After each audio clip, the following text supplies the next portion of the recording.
Hello and welcome to this another lecture number 12। ये हमारा vectors का दूसरा लेक्चर है यहाँ पर। ठीक है, तो कल हमने फर्स्ट लेक्चर में जो चीज़ें डिस्कस की थी उसी का कंटिन्यूएशन है। यहाँ पे हम इस लेक्चर में हम कुछ बेसिक चीज़ें और जो वेक्टर्स के लिए है रिलेटेड है उनको पहले पढ़ेंगे, उसके बाद कुछ एनालिटिकल अप्रोच की तरफ जाएंगे। ठीक है, तो हम यहाँ पे स्टार्ट करेंगे। कल हमने जहाँ पे कंप्लीट किया था उसी को कंटिन्यू करेंगे, उसके बाद से जो चीज़ें और है यहाँ पे हमें। तो आज हमारा पहला टॉपिक है, यहाँ पे पहली चीज हम जो पढ़ने वाले हैं वो है position and displacement vector. Displacement vector ये क्या होते हैं?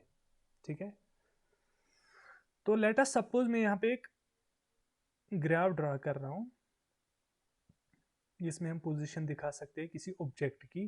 Let us suppose this is X and this is Y, this is our origin. ठीक है,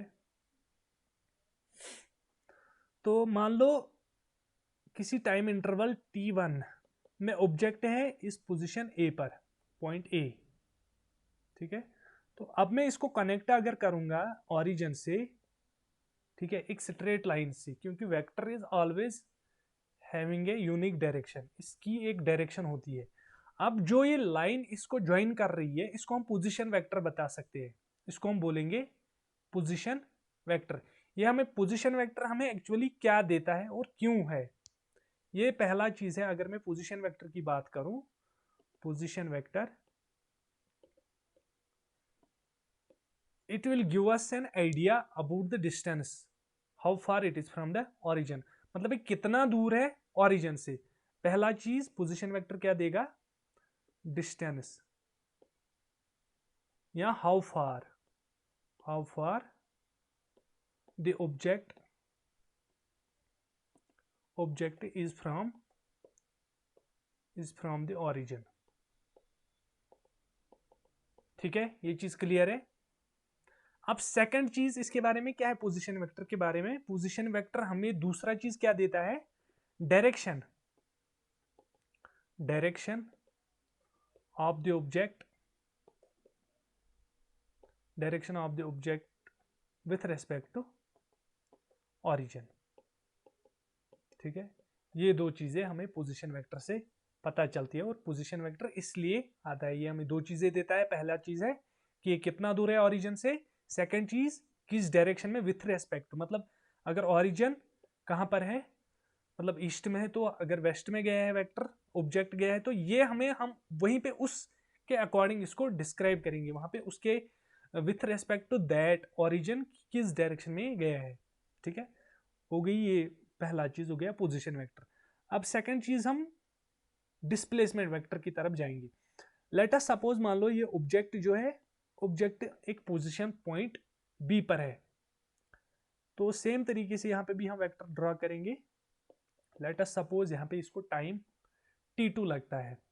अब ओ ए क्या है, पोजीशन वेक्टर है।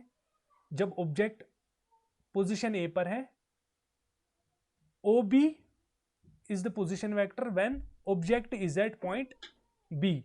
ठीक है, सो यहां पे जब ये पोजीशन पॉइंट बी पर है तो ये हमारा पोजीशन वेक्टर उस टाइम है। तो अब डिस्प्लेसमेंट वेक्टर क्या है यहां पे, डिस्प्लेसमेंट वेक्टर ये हमें क्या देता है। ठीक है, तो ये बेसिकली अगर हम इन दो पॉइंट्स को कनेक्ट करेंगे यहां पर, इन दो पॉइंट्स को, पॉइंट ए और पॉइंट बी को, तो यहां पे चेंज इन पोजीशन है। क्योंकि देखो अगर हम कोऑर्डिनेट्स के हिसाब से देखेंगे तो पॉइंट ए एक कोऑर्डिनेट पे, इसके डिफरेंट कोऑर्डिनेट्स है। लेट अस सपोज इसके एक्स कामा वाई कोऑर्डिनेट या x1 y1 कोऑर्डिनेट्स है, तो एक्स पॉइंट बी जो है इसके है x2 y2, यानी कि डिफरेंट कोऑर्डिनेट्स, मतलब चेंज, पोजीशन चेंज हो गई। अब ये जो पोजीशन चेंज हो गई in a given interval of time, let us take this one t1 and t2। अब इन दोनों के बीच में जो डिफरेंस है इन ए टाइम, वो हम मतलब t1 टू t2 कितना टाइम था, मतलब अगर मान लो लेट अस सपोज t1 को हम 5 सेकंड्स लेंगे पोजीशन ए पर आने में, t2 को लेंगे 10 seconds, that means there is a difference of 5 seconds. उन 5 सेकंडों में इसने कितनी डिस्टेंस या पोजीशन कितनी चेंज की, that is the displacement vector.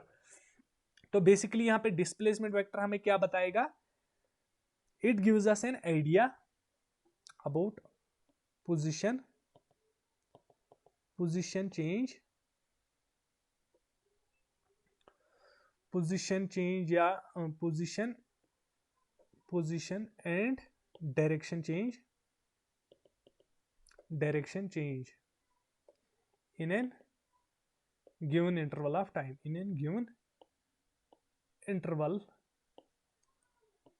time, यानी कि t2 माइनस t1। ठीक है, ये चीज क्लियर है। तो आई होप कि यहाँ पे अच्छे से मैंने इसको एक्सप्लेन किया। ठीक है, तो अब इसके बाद नेक्स्ट जो चीज है हमारी, अगर हम किसी वेक्टर को मल्टीप्लाई करेंगे किसी रियल नंबर से या मान लो कांस्टेंट से, तो वहां पे क्या आएगा। सो यहाँ पे मैं लिखूंगा multiplication of A vector by a real number. तो रियल नंबर के बारे में यहाँ पे थोड़ा सा बताऊं, ऑल नंबर्स, जो भी नंबर्स है एक्सेप्ट रियल नंबर्स क्या होते हैं, सारे जो भी आप नंबर्स देखते हैं, all numbers except i is equal to minus root of -1। इसके बगैर जो भी नंबर्स है, इस इमेजिनरी नंबर के बगैर जितने भी नंबर्स हैं दुनिया में, उनसे वो रियल नंबर्स कहलाते हैं। ठीक है, तो अब अगर हम लेट सपोज हमारे पास एक वेक्टर a है और k इज एनी कांस्टेंट या रियल नंबर, हम यहाँ पे हमारे इस केस में रियल नंबर। ठीक है, अब अगर हम इस वेक्टर को if we multiply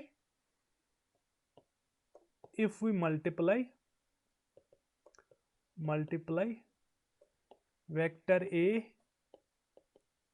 with k, then we will get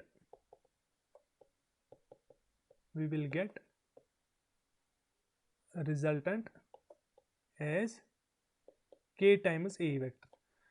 सो इसकी जो डायरेक्शन है, अगर साइन इसका सेम है, ठीक है, यहाँ पे दो केसेस निकल के आते हैं, क्योंकि अगर हम किसी भी वेक्टर को यहाँ पे मल्टीप्लाई करेंगे किसी भी नंबर से, तो वेक्टर k टाइम्स a हो जाएगा। For example let vector a is equal to x i cap plus y j cap plus z k cap and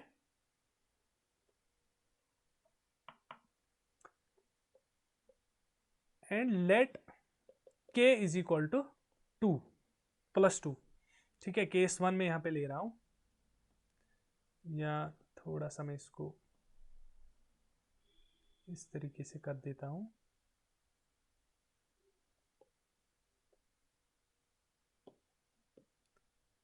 case 1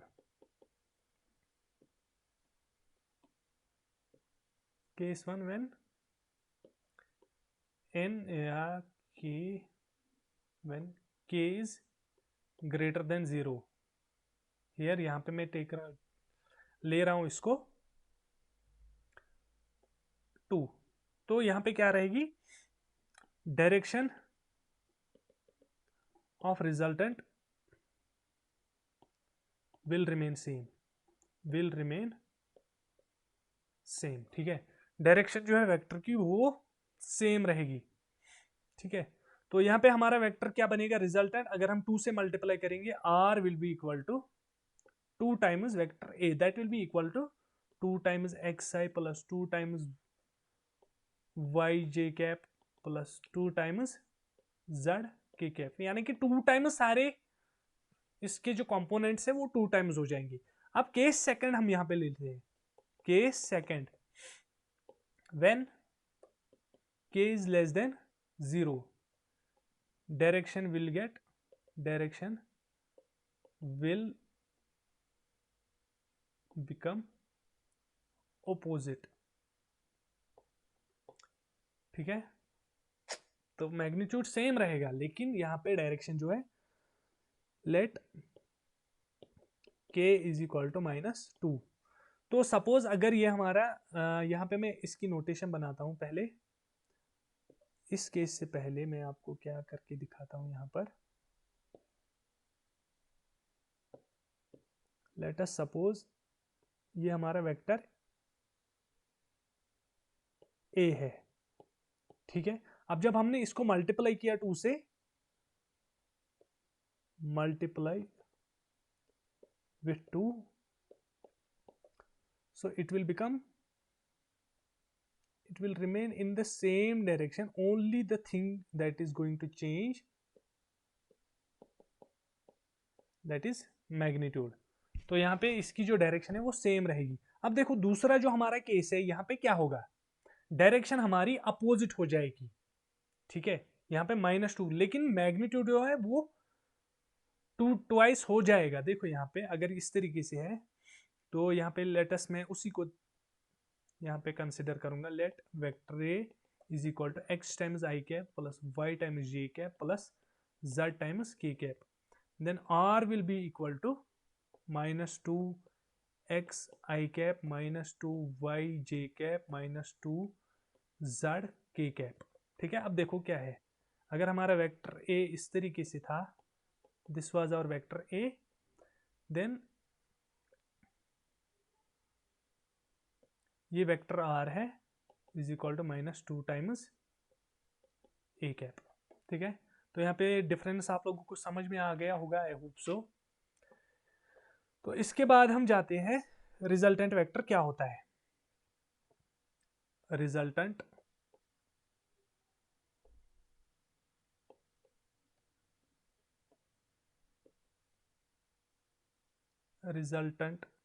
vector, resultant vector हम किस तरीके से डिफाइन करेंगे, मतलब जो हमें 2 या 2 से ज्यादा वेक्टर्स का टोटल नेट इफेक्ट देगा, ठीक है। सपोज मान लो एक वेक्टर इस तरीके से जा रहा है, मान लो ओ ए, मान लो मैं पॉइंट ओ से ए तक गया पहले, ठीक है। फिर मैं कहां से कहां गया, फिर मैं गया ए से बी तक, ठीक है। तो मतलब यहां पे 2 वेक्टर्स आ गए मेरी, पहले towards east then towards north. अब अगर मैं यहां पे एक वेक्टर सिंपली यहां से ड्रॉ करता हूं पॉइंट ओ से ए तक, I will call this as vector R. So ये हमारा ओ ए वेक्टर है, ये है हमारा ए बी वेक्टर। अगर मान लो यहाँ पे मैं एक और चीज आपको दिखाऊं, यहाँ पे दिखाता हूं, देखो अगर ये ओ ए 3 है, ए बी 4 है, मान लो 3 मीटर है और 4 मीटर है, तो यहाँ पे जो आर वेक्टर हमारा होगा it will be equal to 7 metre directly, ठीक है। तो अगर हम सिंपल अलजेब्रा की तरफ जाएंगे, अगर हम इस तरीके से बनाएंगे बाय अलजेब्रा, ये बाय वेक्टर है, R vector is equal to 7 metre, that will be equal to O A vector plus A B vector, ठीक है। But by algebra it is totally wrong, तो यहाँ पे इसीलिए इसको वेक्टर सम बोलते हैं, ठीक है। तो यहाँ पे अगर मैं देखो, अगर यही सेम ट्रायंगल में लेता हूं और पाइथागोरस थ्योरम यहाँ पे अप्लाई करता हूं, 4 3, तो ये हमारा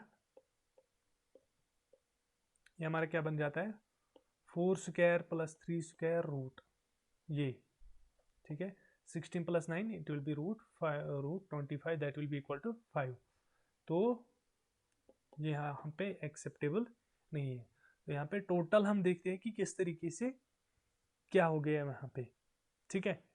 तो यहाँ से आपको समझ में आ गया होगा कि vector sum is totally different from algebra sum, जो हम देख के आ रहे हैं उस तरीके से। तो यहाँ पे इसके बाद अब हम देखेंगे vector addition. Vector addition, vector addition, ठीक है। तो अगर हमारा वेक्टर ए है, सपोज इस तरीके से वेक्टर ए है एंड वेक्टर बी है इस तरीके से, तो हम क्या कर सकते हैं वेक्टर एडिशन में, क्या कर सकते हैं, combine the tail of one with head of another, that means इसको हम हेड बोलेंगे, इसको टेल बोलेंगे। This is head and this is tail. तो क्या कर सकता हूं मैं, देखो ये अगर मेरा वेक्टर ए है, ये इसका हेड है, सपोज मान लो यहां तक, तो यहां पे मैं ज्वाइन करता हूं इसका वेक्टर बी, तो ये हमें देगा रिजल्टेंट,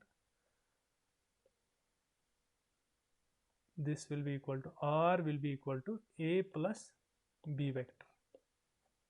ठीक है, तो ये सिंपल में। अब अगर ये हमने बात की कब, जब वेक्टर्स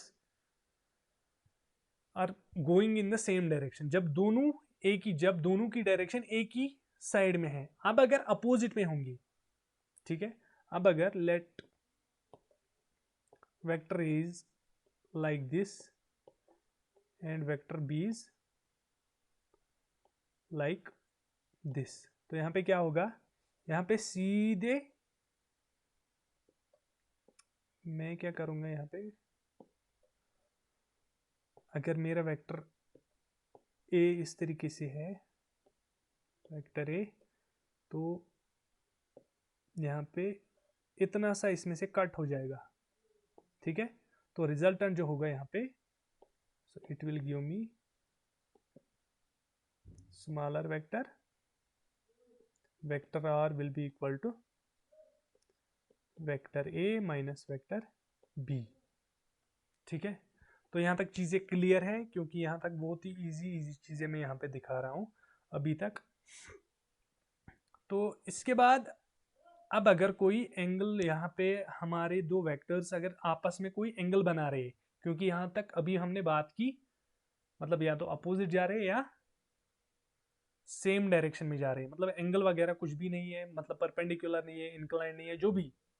तो मतलब हमने यहाँ तक बात की when vectors were in the same direction, whether they are in same, going in same direction और अपोजिट, कोई एंगल वगैरह की बात यहाँ पे हमने नहीं की।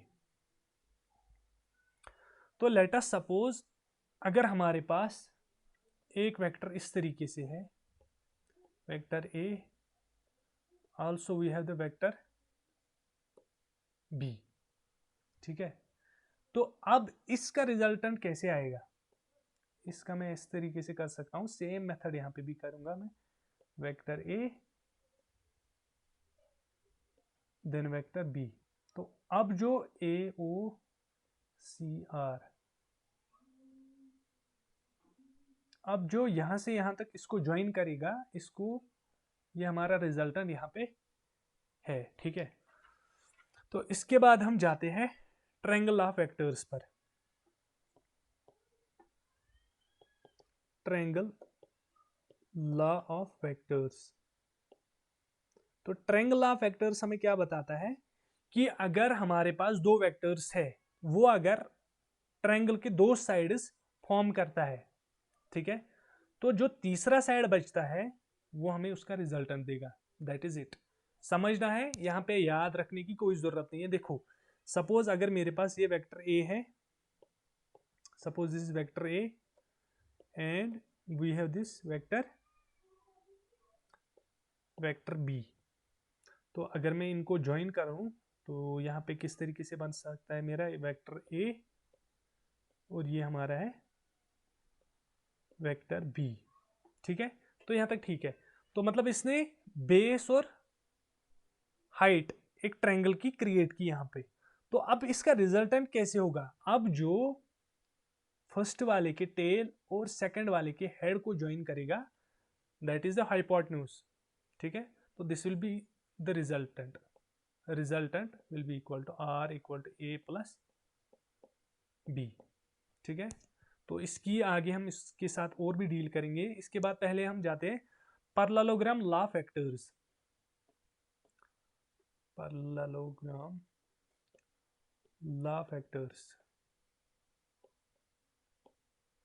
पॉलीगन इस तरीके से सेम अप्लाइज फॉर।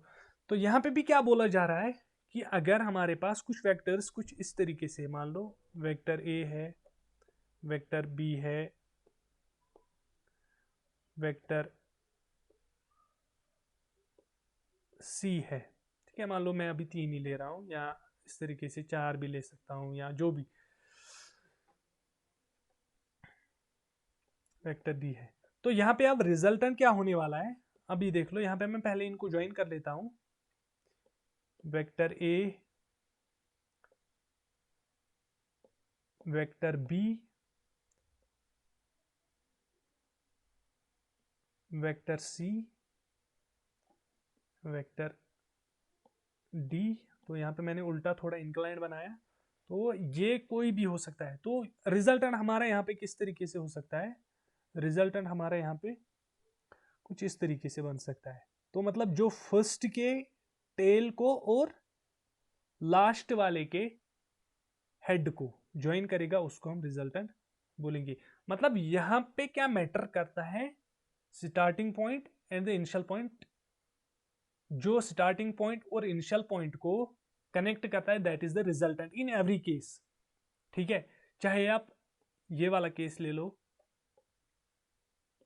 ठीक है, ये वाला केस ले लो, ये वाला ले लो, या ये वाला ले लो, इस तरीके से जो भी जितने भी साइड्स होंगी, मैटर क्या करता है यहाँ पे, फर्स्ट वाले का जहां पे मतलब स्टार्ट हम कर रहे हैं उसको जो ज्वाइन करता है किसके साथ, जहां पे हमने एंड किया, that is the resultant vector.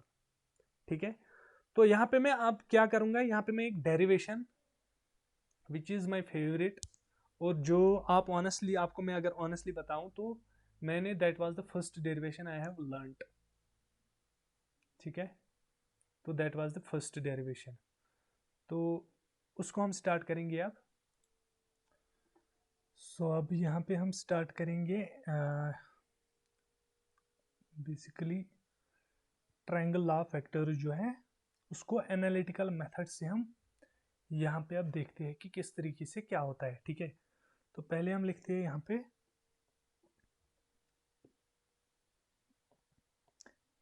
Analytical method of vector addition. ठीक है, तो इसमें हम क्या करते हैं, अब ट्रायंगल लॉ के लिए हम इसको अप्लाई करते हैं। ठीक है, तो लेट अस सपोज हमारे पास, let us consider two vectors. ठीक है, एक वेक्टर इस तरीके से है, मान लो ये हमारा वेक्टर ए है एंड वेक्टर बी हमारा कुछ इस तरीके से है। ठीक है, वेक्टर बी। तो अब हम क्या करते हैं, अकॉर्डिंग टू रूल जो हम करते आ रहे हैं, यहाँ पे हम दोनों वेक्टर्स को अब ज्वाइन करेंगे। मान लो कुछ इस तरीके से, सपोज दिस इज हम our vector A, this is head and this is tail, और ये हमारा वेक्टर बी है, दिस इज वेक्टर बी। ठीक है, तो लेट अस सपोज ये इन दोनों का रिजल्टेंट वेक्टर है। ठीक है, अभी हमें पता नहीं है ये क्या है, किस तरीके से है, इसका मैग्नीट्यूड क्या होगा, किस तरीके से, ये सारी चीज़ें अब हम इसमें फाइंड आउट करेंगे। ठीक है, तो अगर इस तरीके से है, तो अगर ए इस डायरेक्शन में जा रहा है, बी इस डायरेक्शन, डेफिनेटली देन हमारा रिजल्टेंट इस डायरेक्शन में जा रहा है। ठीक है, तो अब हम क्या करते हैं यहाँ पे,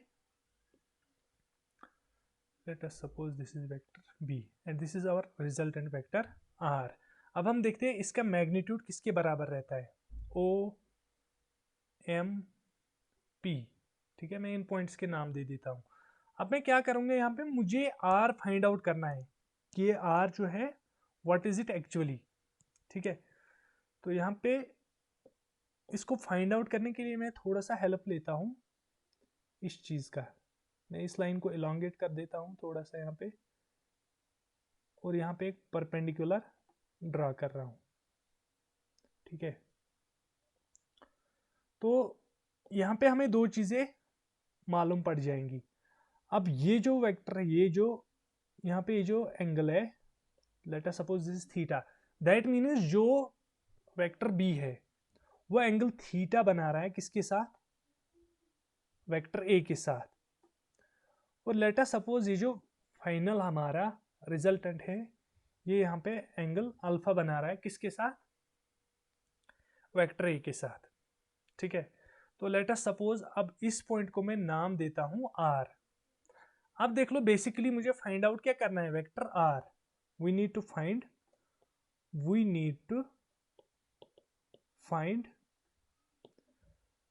vector R in terms of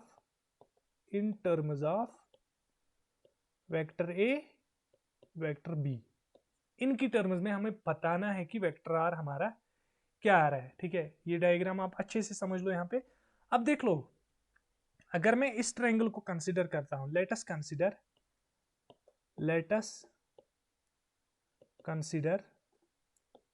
the triangle, देख लो कौन सा, यहाँ पे आई होप यस, इस ट्रायंगल को मैं कंसीडर करता हूं यहाँ पे ओ आर पी। तो ये राइट एंगल ट्रायंगल बन रहा है, right, O R P by PGT, Pythagoras theorem by PGT. OP square is equal to O R square plus R P square. तो let us consider this as equation number 1। यहाँ पे हम इसको consider करते हैं। अब देख लो यहाँ पे सब कुछ ठीक था, लेकिन यहाँ पे एक दिक्कत है, हमारे पास ओ आर हमारे पास नहीं है, ओ एम हमारे पास है, जो that is equal to O M हमारा वेक्टर ए के बराबर है। तो दैट मीन्स ओ आर जो है, बट ओ आर जो है that is equal to O M plus M R. So हमारी इक्वेशन क्या बनती है फिर, O P square will be equal to O M plus M R whole square plus R P square. तो equation number 2। ठीक है, तो अब हमारे पास, अब इस इक्वेशन को देखो यहाँ पर, इस इक्वेशन को, इसमें हमारे पास ओ एम भी है, this is available, are P square ये हमारे पास नहीं है अभी। तो हमें दो चीजें यहाँ पे फाइंड आउट करनी है, क्या क्या, we need to find M R and R P. ठीक है, ये जो हाइट है ये कितनी है, तभी जाके हम इस इक्वेशन को सॉल्व कर सकते हैं। ठीक है, तो अभी हम क्या करते हैं, इसको यहीं पे अपनी जगह पे रख लेते हैं, हम जाते हैं एक ट्रायंगल में। यहाँ पे देखो एक और ट्रायंगल यहाँ पे बन रहा है, P R M,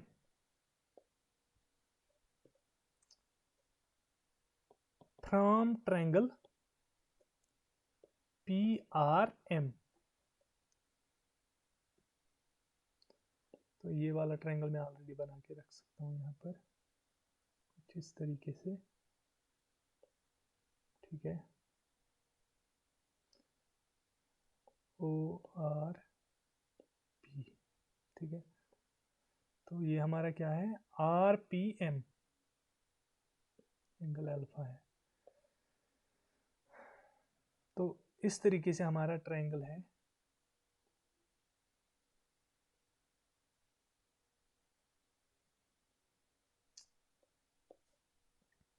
are P M, ये हमारा एंगल थीटा, और ये जो है एम पी या पी एम, इसको मैं बोल सकता हूँ, ये वेक्टर बी के बराबर है। ठीक है, वेक्टर बी के बराबर है। अब देख लो यहाँ पे हम ट्रिग्नोमेट्री का यूज करते हैं, let us take the help of trigonometry. अभी यहाँ पे देखो, अभी मुझे फाइंड आउट क्या करना है, ना तो मुझे इस साइड के बारे में कोई नॉलेज है, ना इस साइड के बारे में। अब मैं यहाँ पे ट्रिग्नोमेट्री का हेल्प लेता हूँ, तो यहाँ पे लॉ ऑफ कनेक्टिविटी काम आती है। देखो मैंने कहाँ से किस चीज को उठा के ले आ रहा हूँ यहाँ पे। तो मैं क्या करूंगा, जो मुझे चाहिए उसको मैं ऊपर लिख देता हूँ। मान लो कि एम आर मुझे चाहिए, एम आर जो मेरे पास है ट्रायंगल में उसको नीचे लिख देता हूँ एम पी। तो बेस अपॉन हाइपोटेन्यूज क्या होता है, cos theta. So which implies M R is equal to M P कितना है, वेक्टर बी कॉस थीटा। ठीक है, मुझे पता चल गया इसका वैल्यू। So equation number 3। अब नेक्स्ट वाले पे जाते हैं, आर पी पे। सो यहां पे मैं लिखता हूं R P upon M P will be equal to sine theta. ठीक है, तो which implies R P is equal to M P क्या है, वेक्टर बी साइन थीटा। ठीक है, तो हमारे पास ये साइड सारे आ गए, आर पी भी आ गया और एम आर भी आ गया।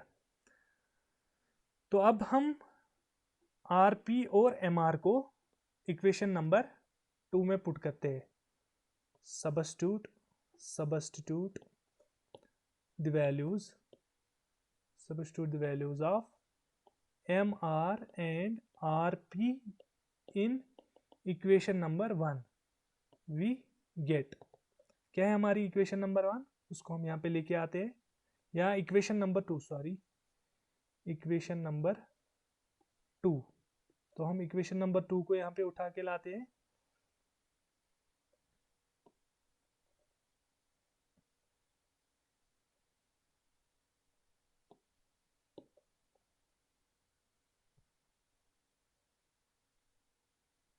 ठीक है, तो अब देख लो OP जो है that is already equal to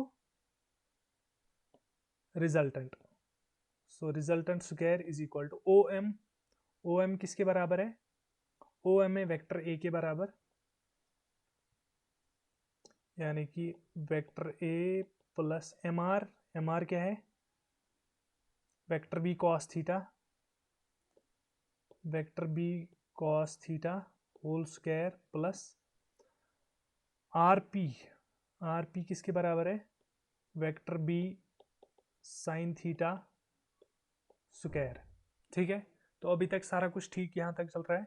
अब हम क्या करेंगे, यहाँ पे R vector square is equal to vector A square plus vector B square cos square theta plus twice vector A vector B cos theta. ठीक है, अब ये इसका, क्योंकि इसको A प्लस बी का होल स्क्वायर उस फॉर्म में था, तो इसमें आ गई ये 3 terms plus vector B square sine square theta, sine square theta. ठीक है, तो अभी देख लो यहाँ पे मैं क्या करता हूँ, थोड़ा सा फॉर्मूला, ट्रिग्नोमेट्री फॉर्मूला का यूज लेता हूँ। यहाँ पे vector R square is equal to, इसको मैं लिखता हूँ vector A square plus twice vector A vector B cos theta plus, अब देख लो B square cos square theta B square sine square theta, तो यहाँ पे मैं B square vector B square को कॉमन ले लेता हूँ, vector B square into cos square theta plus sine square theta. We know that, हमें पता है cos square theta plus sine square theta is equal to 1। So क्या बन जाता है हमारा फिर, vector R square is equal to vector A square plus twice vector A vector B cos theta plus vector B square. So hence vector R is equal to under root of vector A square plus vector B square plus twice vector A B cos theta. So this is our resultant. ठीक है, तो हमें यहाँ से हमारा resultant मिल गया कि resultant का वैल्यू क्या है। आई होप आई बिलीव कि स्क्रीन थोड़ा सा स्लो काम कर रहा है, मतलब पेन जो मैं यहाँ पे लिख रहा हूँ वो थोड़ी देर बाद वहाँ पे रिफ्लेक्ट हो रहा है। ठीक है, तो इसको मैं ट्राई करूँगा कि सॉर्ट आउट करूँ नेक्स्ट क्लास में। तो अभी इसके कुछ स्पेशल केसेस हम देखते हैं। ठीक है, सम स्पेशल, यहाँ पहले हम क्या करते हैं, इसको इक्वेशन नंबर ए रख लेते हैं। अभी हम देख लेते हैं डायरेक्शन ऑफ वेक्टर आर, इसकी डायरेक्शन क्या हो सकती है, ठीक है। तो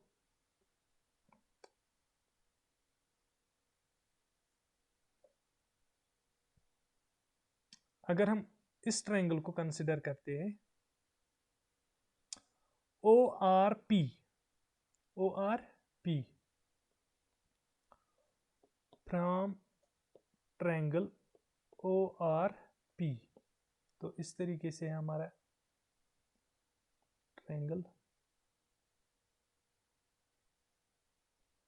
दिस इज एंगल अल्फा, कौन सा कहाँ पर है ये हम देख लेते हैं, O R P, O R P. तो हम यहाँ पे